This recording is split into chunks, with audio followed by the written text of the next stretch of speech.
Today in art, we are going to be exploring birds in flight, inspired by Charley Harper's minimal realist style. Your red admirals were an absolute delight, and we're so excited to have celebrated many of those in our Art Hub gallery. Let's take a look.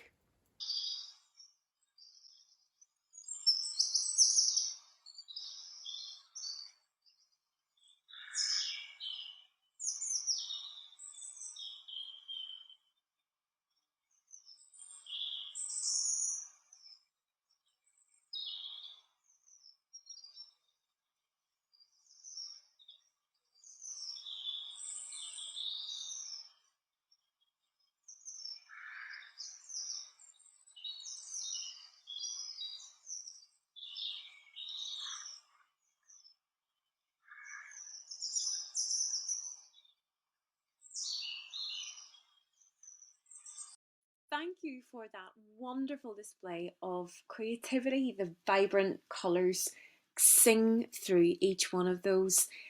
The simplified shapes are captured brilliantly.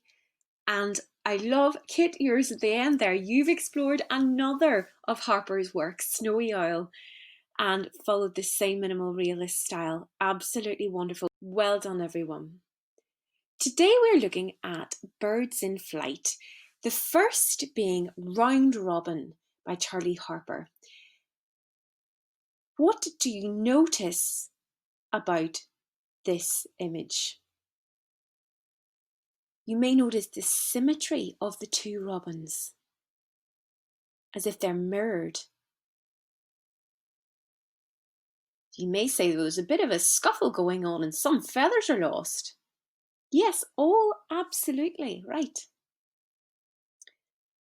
This artwork is called Amorously Airborne, and it's showing us a woodcock in flight. How can we tell that it's flying? What shape are the wings?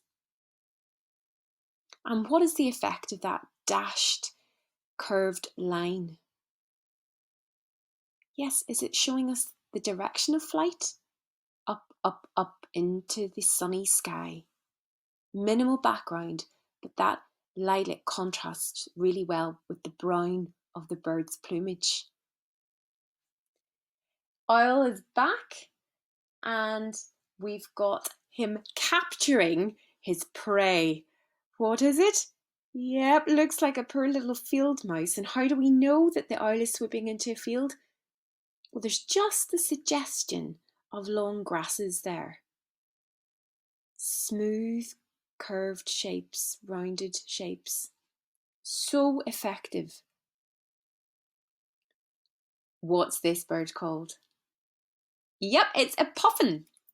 Puffin also out looking for a spot of lunch. His habitat is coastal areas. Underneath, we see a suggestion of waves. How do we know that Puffin is flying?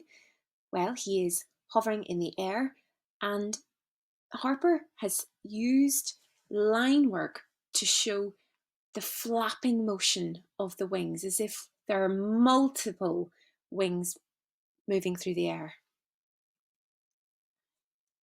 Are those birds we've just looked at like the native UK birds we looked at last week in the photographs and the week before? How are they different? Does Harper show all the details of the bird's plumage and features? Remember, plumage is the collective term for the feathers covering the bird's body and the patterns of those feathers. Well, he doesn't, does he? Not all the details, not every feather. And how does he show that the birds are flying? Is it something to do with the shape of the body and the wings outstretched?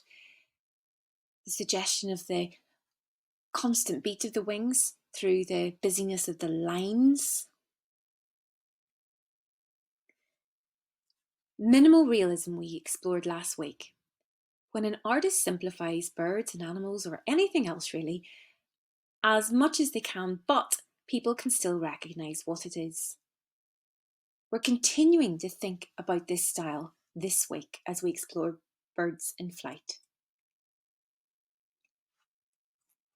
When drawing the wing shape of your bird, I want you to be thinking, how long and wide are the wings? Are the wing tips pointed, or are they rounded, or are they blunt? Depends on the bird that you'll be drawing. And do the feathers splay out, or are they held close together? What colour are those wings? And are there colour patches on the tops or underside of the wings? When you think about the body shape of the bird, what size and shape is the body when compared to the wings? Is its body much smaller than its wide outstretched wings? Or does it have quite a large body like a seagull? How are the head and the legs held in flight? Tucked in, erect, pointing upwards? Are the legs tucked in? Or are they reaching out for their prey? Is the tail long or short? Is its shape forked like a swallow, wedged, rounded, or blunt? And finally, wing rhythm. Is your bird going to be soaring, gliding, without hardly moving its wings much at all? Or actively flapping its wings, like round robin we saw? How fast is your bird flapping? Are you going to have lots and lots of lines to suggest furious movement? Let's look here at Red Admiral again by Charley Harper. Last week we studied Red Admiral when it was still, it was perched. Harper has shown the flight of the bird here by drawing the body tilted and the wings outstretched. Recall that teardrop shape for the body, the U shape of the mask, the black mask. And here we've got three simple shapes for the beak, two little triangles. Very effective and very, very simple. You can download to have on your screen, you don't need to print them out, some of these images to help you work from when you are drawing your bird in flight. Remember, you're drawing in the style of Charley Harper. Goldfinch here, much smaller than the hawk before, staring at itself in a reflection of a puddle of water. Note the outstretched wings, little short body. What colours are marking the wings? What colours are marking the head? Got a robin here coming into land, splayed out wings. Seagull here, minimal colour, mostly white with some black tips on those arched, outstretched wings and beady orange eyes and yellow beak. These are just a few of the birds you may want to look at for inspiration. I'm going to show you two that I've taken to draw and how I've simplified them following the style of Charley Harper. You're going to need drawing paper, pencil, rubber, black pen and colouring pens or pencils. Decide whether you're going to position your page landscape or portrait. I'm opting for landscape and I'm going to be drawing my bird from tail to head and then filling in the wings. I've opted for a great tit here, so I'm working from the photograph, starting with the tail feathers, not drawing every feather, just a suggestion of the shapes that I can see, boiling it down to the simple shapes like Charley Harper would have done. My tail feathers here are pointed at the ends, as you can see.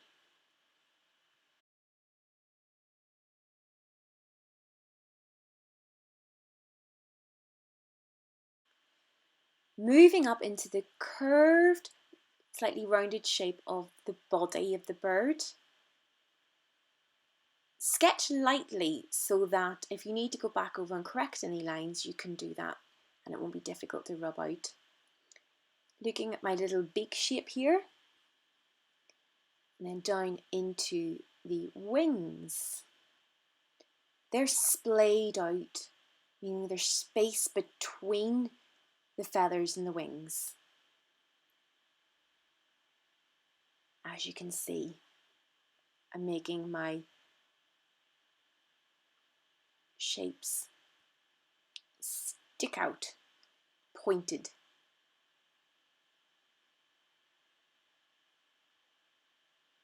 And with the other one. The bird is really soaring through the air here. Wonderfully spread out shape. Now I can see quite distinct lines which I fill out where the feathers meet the body. Then I sketch out the colour shapes I can see there in the underside of the bird.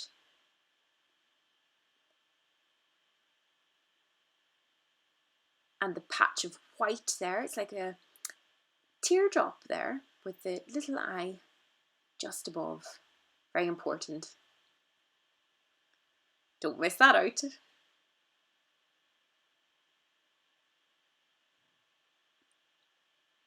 Once you've done with your pencil outline, you take your main colours. I'm working with grey, black and yellow. For the white areas, I'll just leave that without any colour. I start from the tail feathers, the bottom left hand side of the page. That way I'm not dragging my hand over the top and smudging the colour. Now I've sped up my video here. You'll be working slowly, carefully, observing the basic shapes you can see. This isn't like the first week sketches where we were looking at all the details and the textures and the patterns. This is about simplifying it down.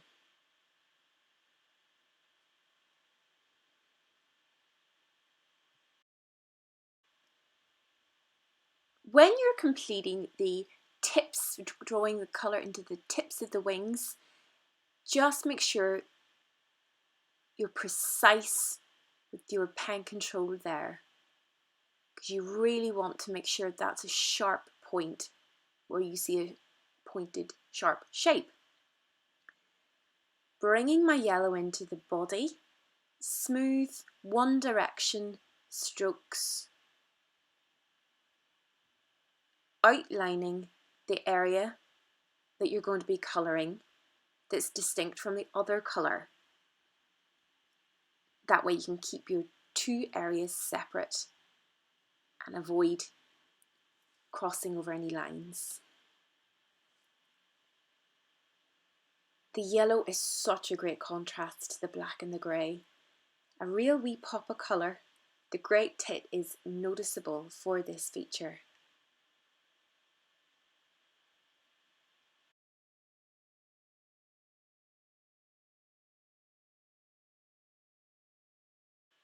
Next, I'm going to mark in black shapes I can see in the underside of the body.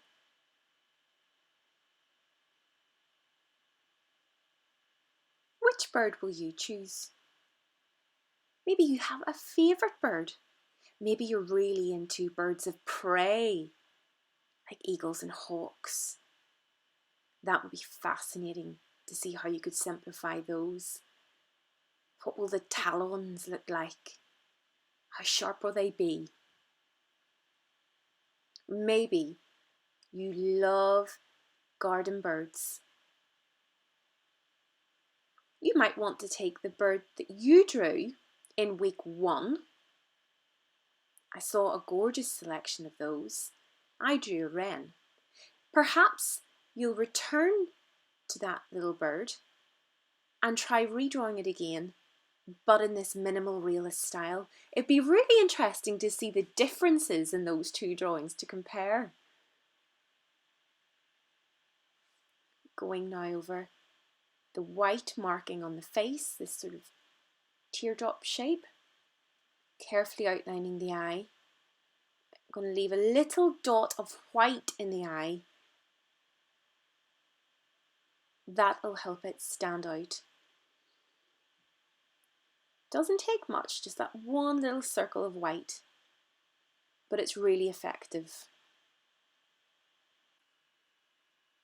Having completed most of those areas of black markings, I'll look and see if I can pick out any darker lines in the wings, and I'll outline the rest of the bird shape with my black pen too. That makes it stand out all the more.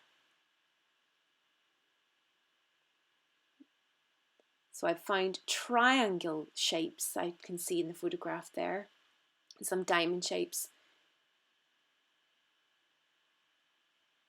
that I'll just outline with my black pen. It's amazing when you really start looking, all the different shapes you can find.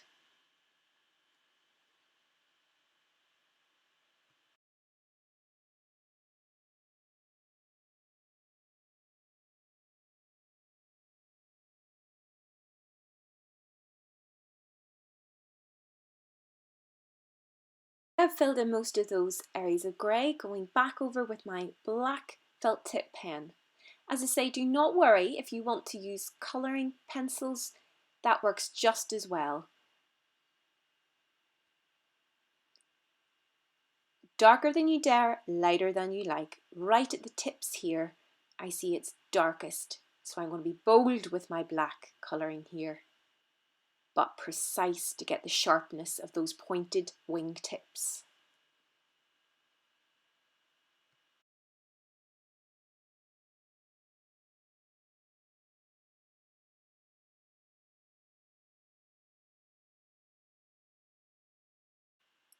So I've only used 3 colours altogether.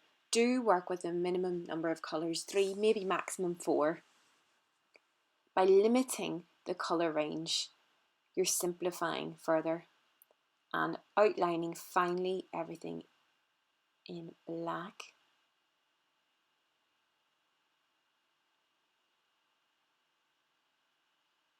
Now I could have simplified this further by not having lined out some of those feathers in the wings.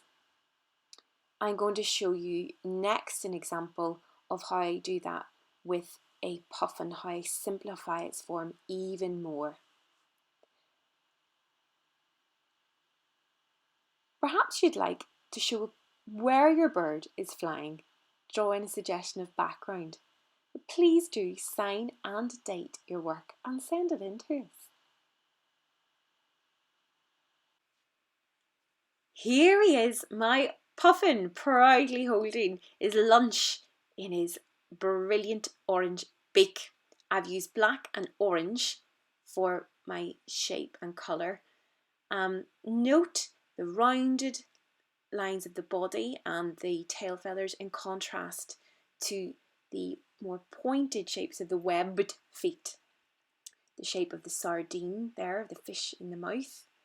And then look at my wings, how I haven't filled in the shape as a block shape.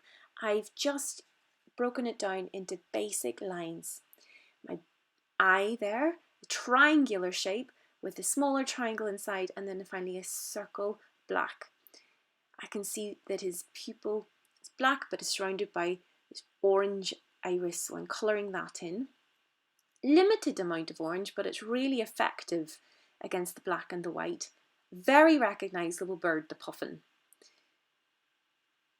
You can see a slightly different shade right at the point of the beak of darker orange, so I'm going to just mark that out with a red there. I'm going to break the colour of the fish into 2. I can see that the underside is light and the darker side is blue. Doesn't really look like a fish, the one in my drawing, but we can still recognise it. We look at the overall picture.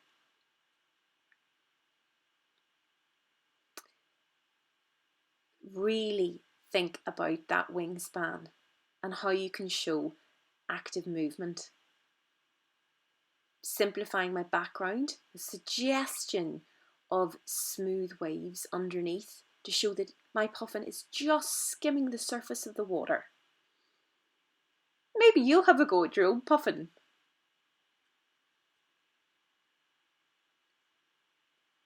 Might add a little tail to show the fish that got away.